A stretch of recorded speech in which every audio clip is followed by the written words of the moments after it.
ऊपर बादल गरज रहे हैं और नीचे बारिश की हल्की हल्की बूंदें धीरे से कार्तिक के आंसुओं को मानो धो रही हों।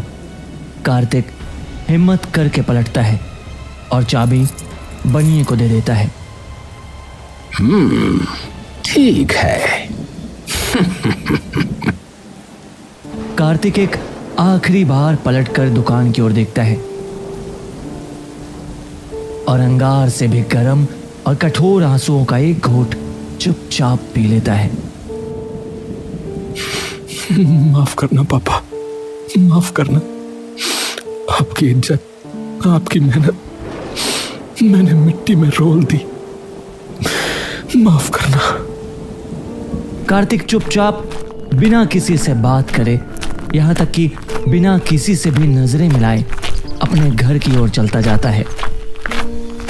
अरे देख, ये तो देवकी का बेटा है ना।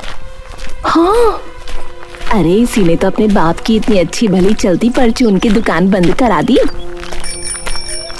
हाँ तो अच्छी भली चल तो रही थी दुकान, बाप के मरने पर यही शाना बना होगा कि नई चीजें बेचकर पैसा कमाऊंगा। लगवा दिए ना दुकान पे ताले। कार्तिक सबके कड़वे बोलों को अनसुना कर और मन के तूफान को समेट चुपचाप अपने घर लौट आता है। घर पे उसकी माँ एक चारपाई पर बैठी उसका इंतजार कर रही होती है। आ गया बेटा? जी माँ, आ गया। दे दी चाबी उसे।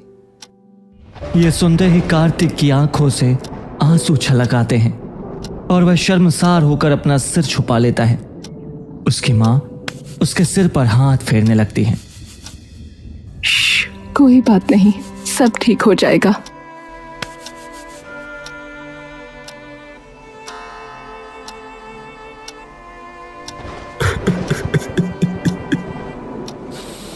माँ, मैंने सब बर्बाद कर दिया। माँ, सब खत्म कर दिया। लोग सही कहते कि मैंने अपने बाप की इज्जत की धज्जियां उड़ा दी, जो उन्होंने सालों लगाकर उस दुकान से कमाई थी।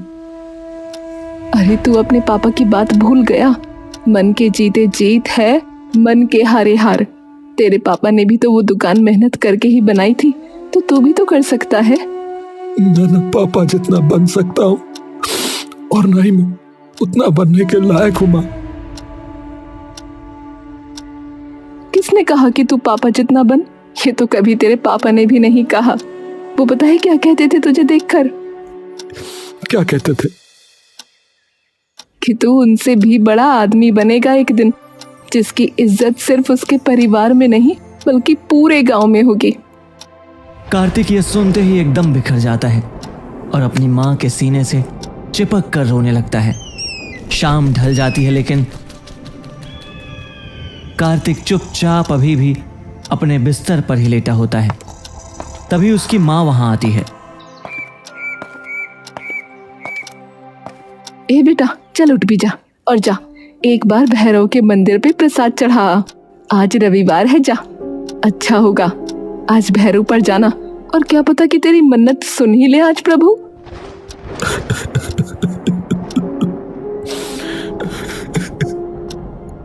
माँ, अभी तक तो कुछ ठीक किया नहीं उन्होंने, अब क्या करेंगे? बेटा जी, एक वक्त पर खुद से भले ही मुंह मोड़ लो, पर कभी अपनी आस्था से मुंह मत मोड़ना, क्योंकि हमें नहीं पता होता कि कब हमारी आस्था हमारी जिंदगी का रुख बदल दे। कार्तिक कुछ नहीं बोलता। चल उठ जा फटाफट से, और बाहर निकलेगा तो तेरा भी मन शांत हो जाएगा थोड़ा। कार्तिक उठकर कपड़े बदलता है और मंदिर चला जाता है।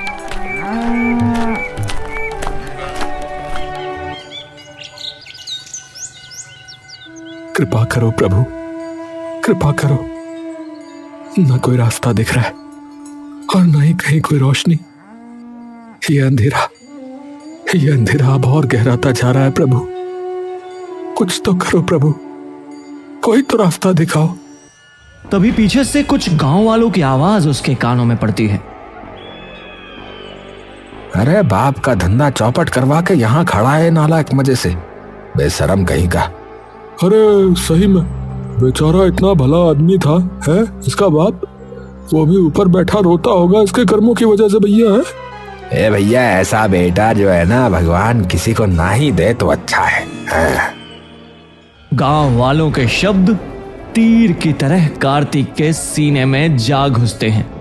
कार्तिक रोता हुआ मंदिर से भाग निकलता है और कई देर तक बिना रुके बिना थके बस आंखों में सूखे आंसू लिए और मन में पीड़ा का ज्वार समेटे बस दौड़ता जाता है, दौड़ता जाता है, दौड़ता जाता है। सांसें उखड़ी हुई, पैर बिल्कुल पत्थर से सख्त, लेकिन कार्तिक रुकने का नाम तक नहीं ले रहा था। कार्तिक बिना एक पल के लिए भी कुछ सोचे सीधे अपने गांव से कुछ दूर पहाड़ियों पर जा धमकता है। पहाड़ियों के अनजान रास्तों पर वो बिना सोचे समझे बस दौड़ता जाता है, दौड़ता जाता है और तभी उसे अपने सामने एक विशाल दरवाजा दिखता है। उस दरवाजे को देखते ही कार्तिक एकदम से रुक जाता है।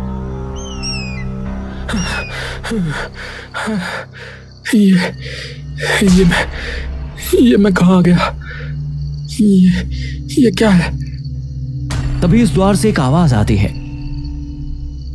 तुम बिल्कुल वहीं आए हो जहां तुम्हें होना चाहिए। कार्तिक आवाज सुनते ही एकदम से सहम जाता है। कौन है? कौन है? डरने की कोई जरूरत नहीं है। मैं भी उतना ही भटका हुआ हूं जितने कि तुम। पर आप हो कौन? तुम्हारी तरह ही हूं, जिंदगी से हार चुका। आपको कैसे पता? तुम ये दरवाजा खोलो और अंदर आ जाओ। कार्तिक जाकर वो दरवाजा खोल देता है और अंदर चला जाता है। अंदर एक छोटा सा घर होता है जिसके बीचों बीच एक हवन कुंड रखा होता है जिसके अंदर की राख जम चुकी है। दीवारों पे जाले लगे हैं। जमीन पर कहीं तो सिंदूर तो कहीं चूड़ियां टूटी पड़ी हैं और हवन कुंड के पास कुछ बालों का गुच्छा एक लाल धागे से बंधा हुआ है। ये क्या है? और अंदर आओ।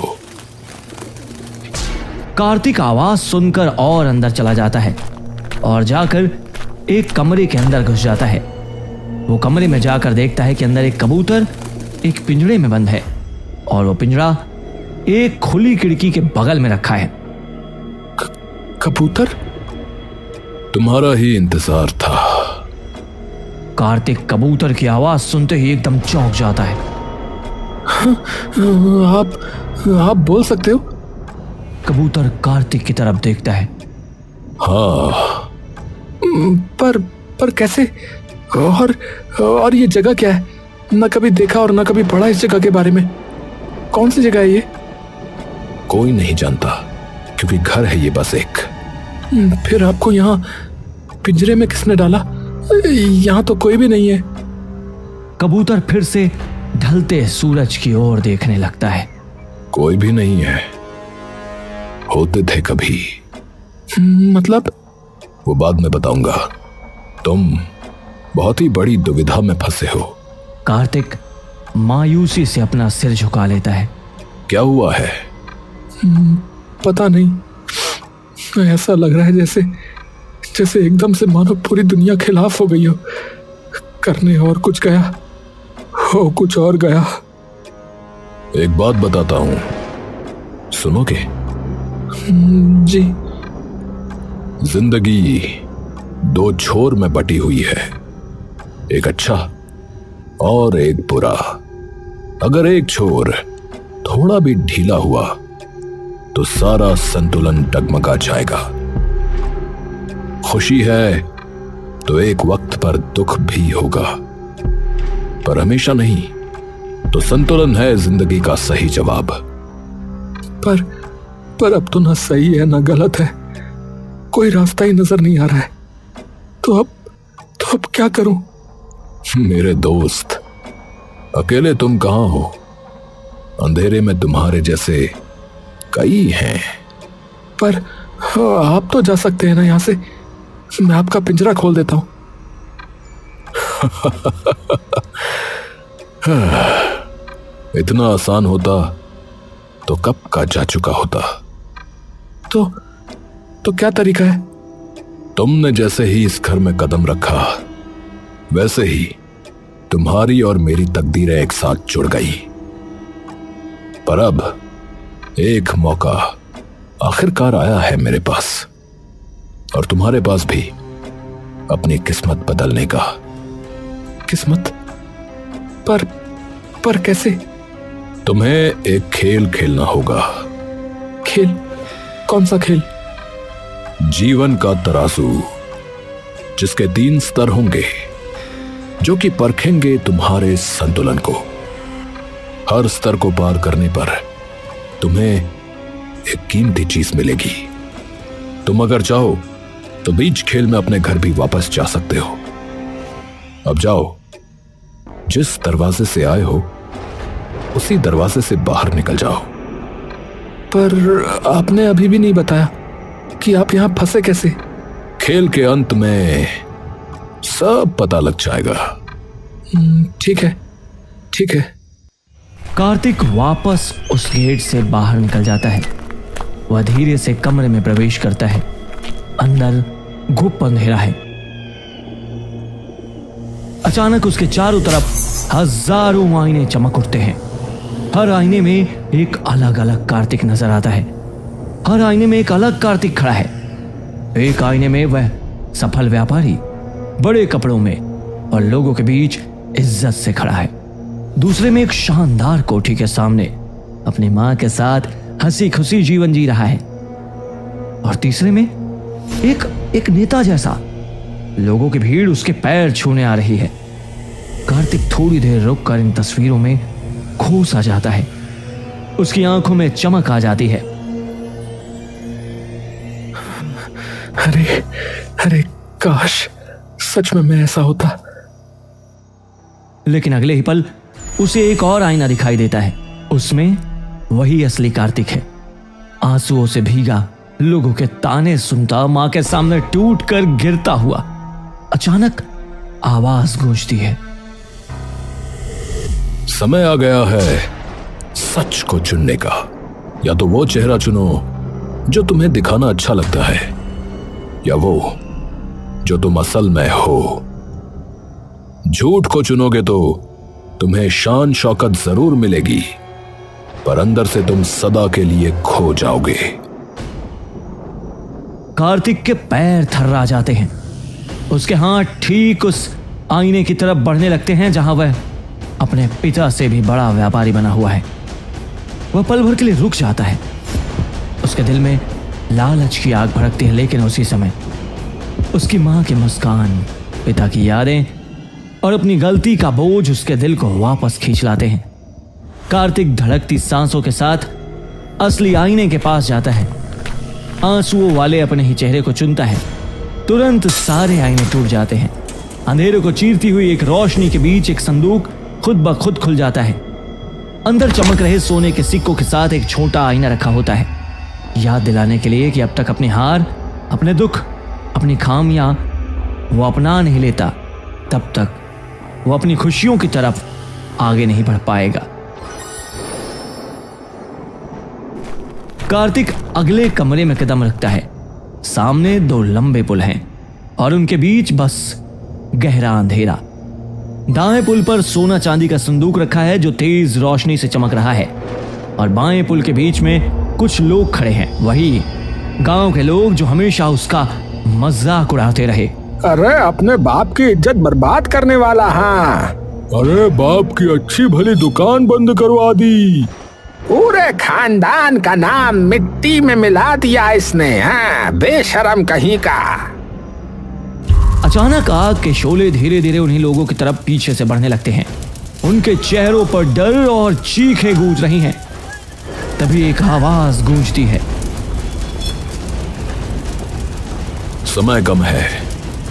अगर तुम खजाना चाहते हो तो दौड़कर संदूक ले लो, लेकिन अगर तुम उन लोगों को बचाने गए तो तुम्हें वो धन संपत्ति फिर कभी नहीं मिलेगी, और धन संपत्ति अगर मिल गई तो फिर कभी हारना नहीं पड़ेगा तुम्हें। कार्तिक मुस्कुराता है।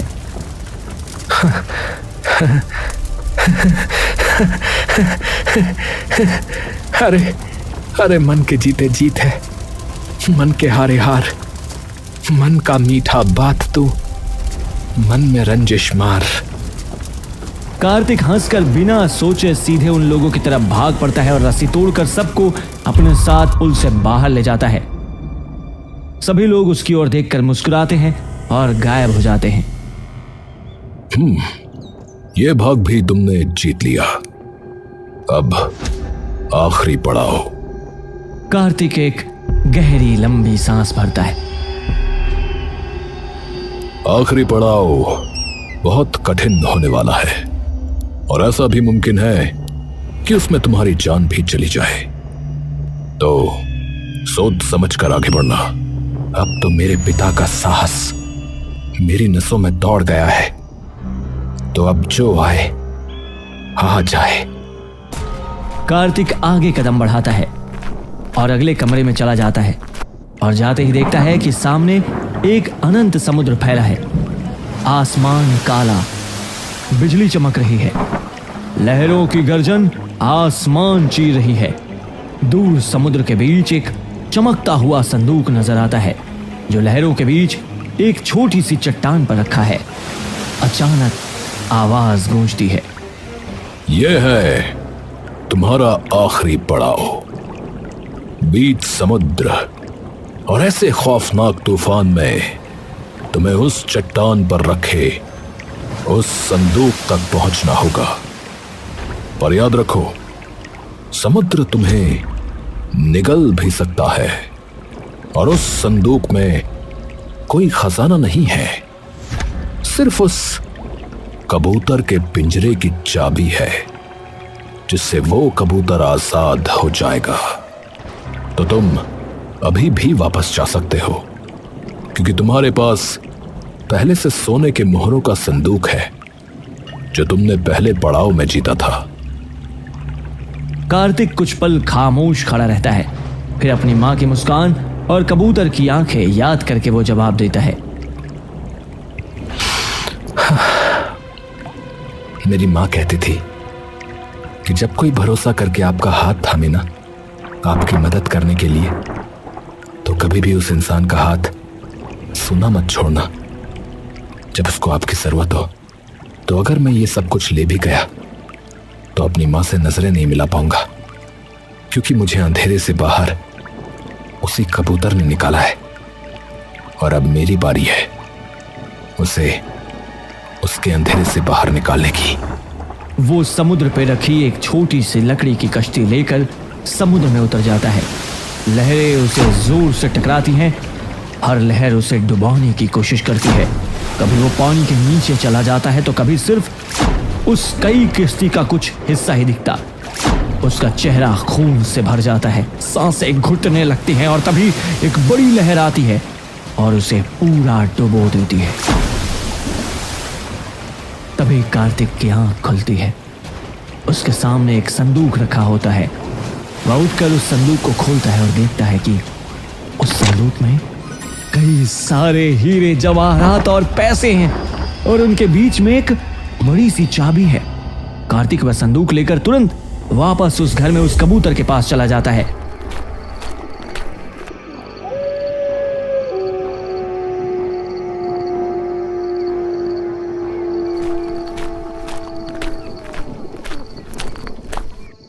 अरे अरे, तुमने कर दिखाया, तुमने कर दिखाया।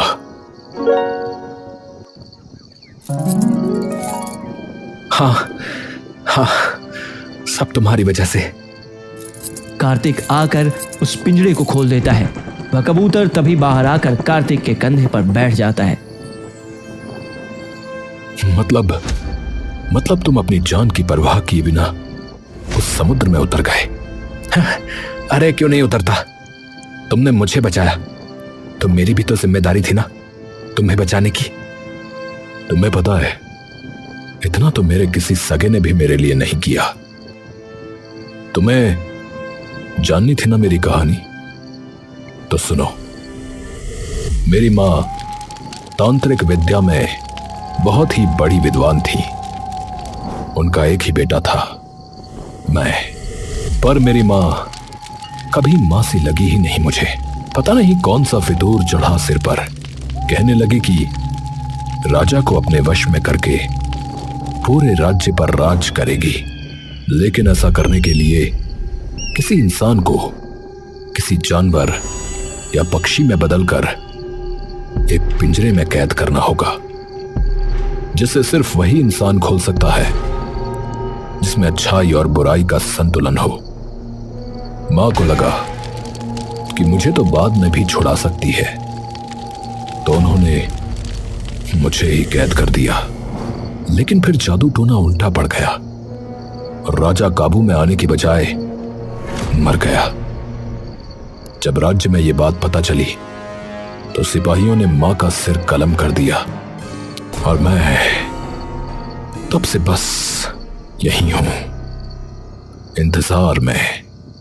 पर तुमने आखिरकार मेरा इंतजार खत्म कर दिया मेरे भाई, शुक्रिया।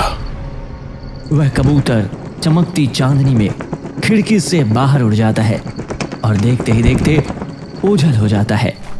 कार्तिक सारा खजाना घर ले आता है और अगले दिन ही अपनी दुकान बनिए से खरीदकर फिर अपना काम शुरू कर देता है। पर अब की बार अपने पिता की नींव पर और अपनी माँ के दिए हुए संस्कारों की धरोहर पर। कुछ ही महीनों में दुकान इतनी चल जाती है कि जो लोग उस पर कभी तंज कसते थे, आज वो ही उसकी तारीफें करते नहीं थकते।